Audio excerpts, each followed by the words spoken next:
एक जने स्वामी जी रास्ते से चले जा रहे थे, उनको प्यास लगी तो रास्ते के बगल में के गांव की तरफ घूम गए।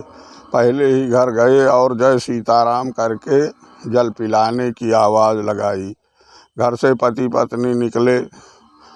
भारतीय संस्कृति के हिसाब से उनको केवल जल न देकर नाश्ता भी कराया। बाबा जी ने पूछा, बेटा आप लोग दुखी दुखी क्यों हो?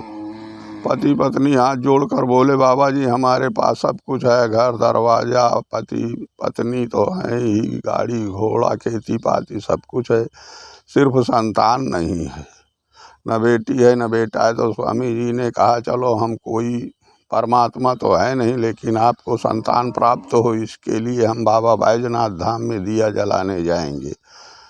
इतना कहकर स्वामी जी चले गए और 14-15 साल ना आए। उनको संतान होने लगी तो 8 संतानें हो गई, 5 बेटियां और 3 बेटे।